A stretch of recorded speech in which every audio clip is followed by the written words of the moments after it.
CTC meeting for the month of June was postponed due to SOMA National Monitors induction training and some administrative concerns within the mechanisms because of U.S. withdrawal. To begin with, CTSAMVM continue conducting its monitoring, verification, and reporting mandate, while reporting to the IGAD, and RGMIC.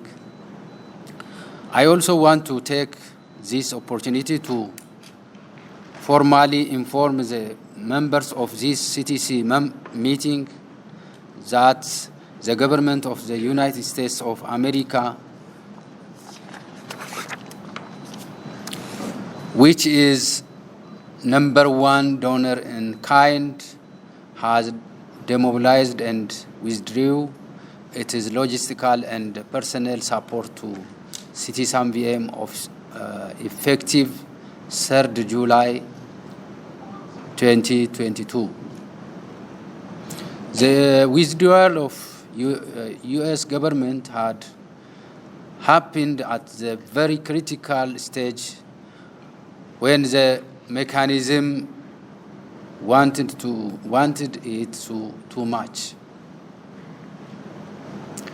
Especially lack of aviation support will greatly hamper the proper function of the CTSAMVM and will result in delay in investigation and reporting.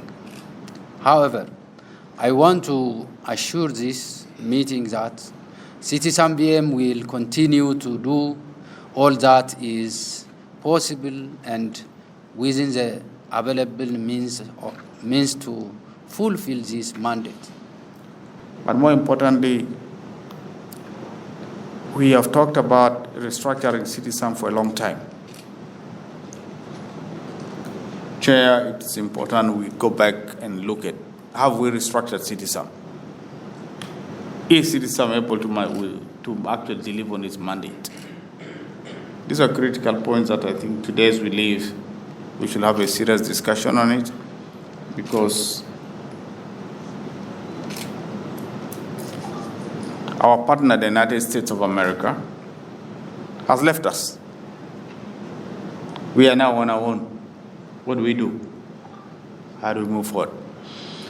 But most important, Chairman, I want to bring to your attention that the other security mechanisms are very important.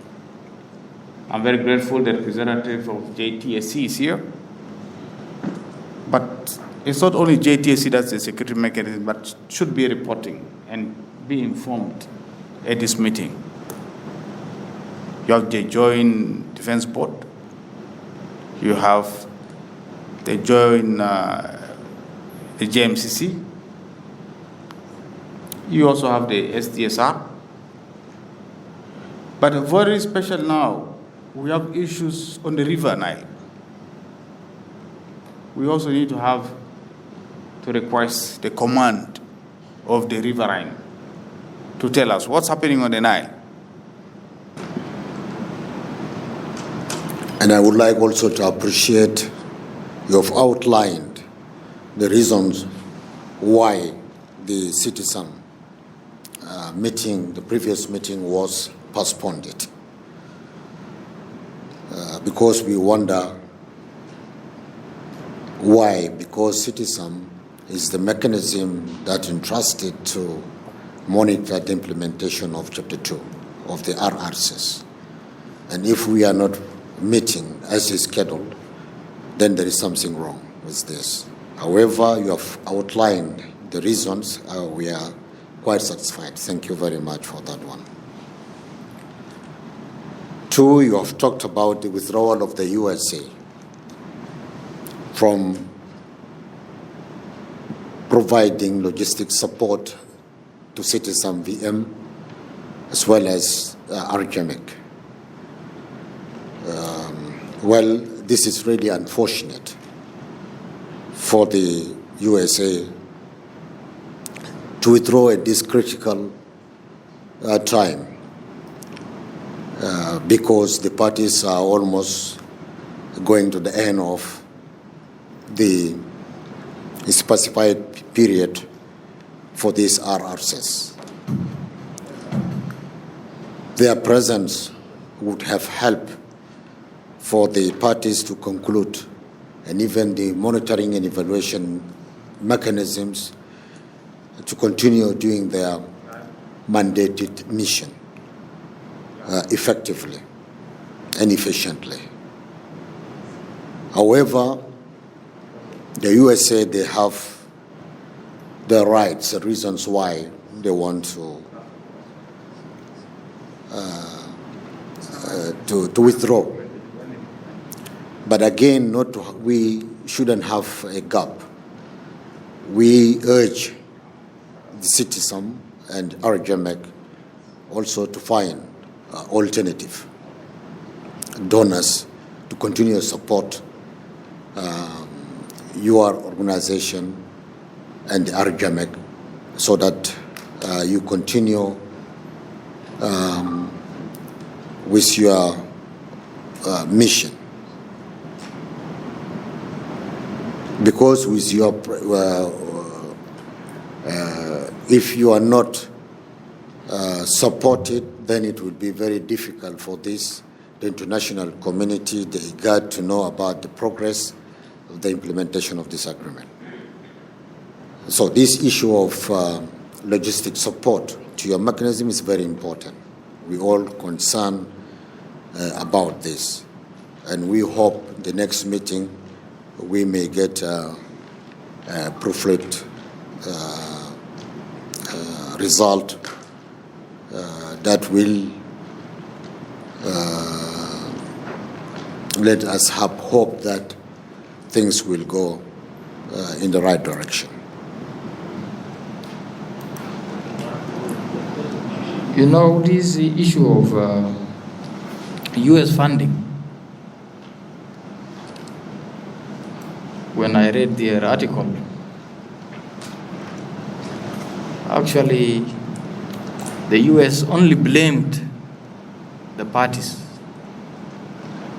but IGAD itself deserves a blame, because in the agreement here, they say in case of any critical issue that is involved, especially in Article 7.10, the RGMEC shall report the incident of violations and critical issues to the Article,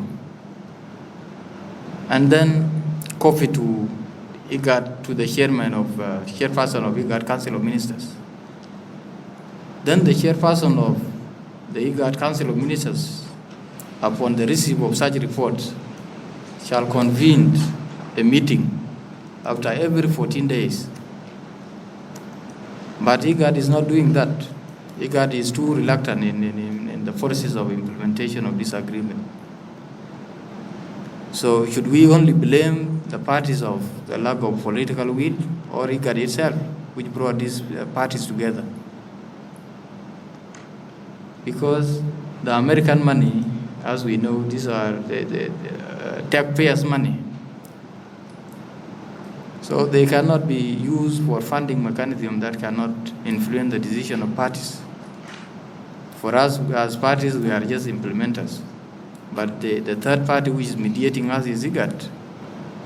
So IGAD should, at least for if indeed the party agree for a new roadmap, then IGAD should also pay attention to what is going on, because once we disagree as parties, we cannot mediate ourselves.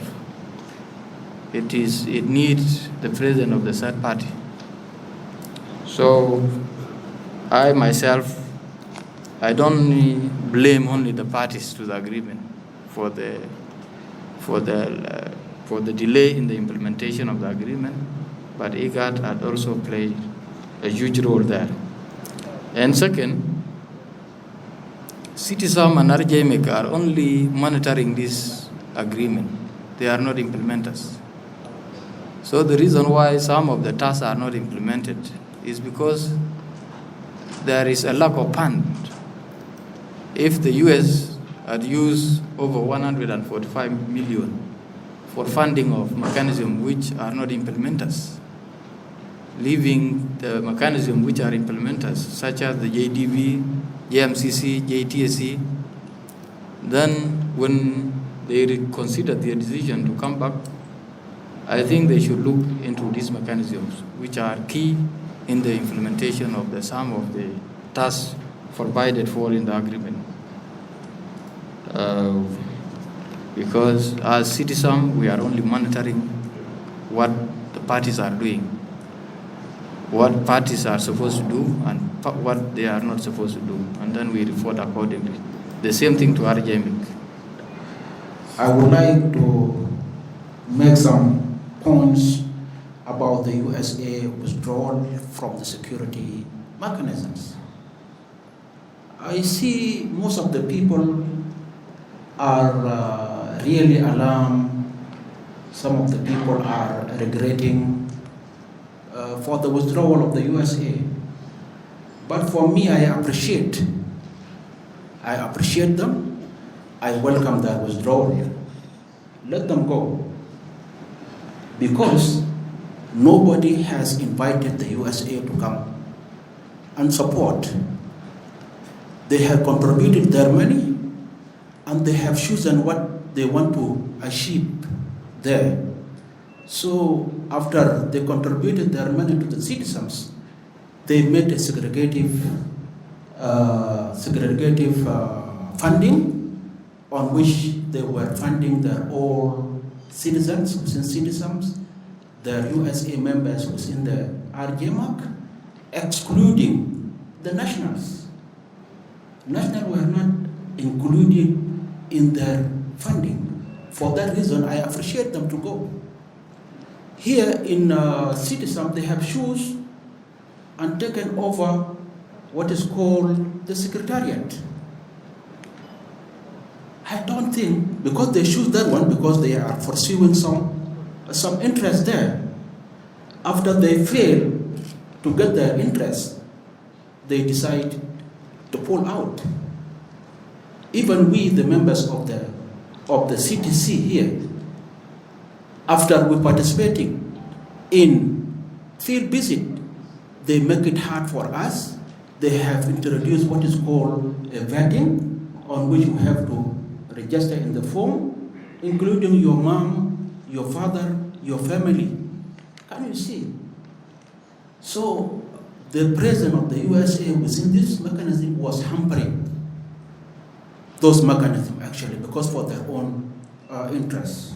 For this few remarks, I would close, but for me, Chairman, about the restructuring of the citizens, it was the USA from the very beginning was against the inclusions of the national within the citizen secretariat. If the Japan have not contributed for the nationals in 2019, I think the agreement would have collapsed. It was only the Japanese. And really I appreciate Japan and I appreciate China. And also IGAD, you have to work. Because now the Cold War has started. If the America withdraw, you see another friends to come in. Thank you.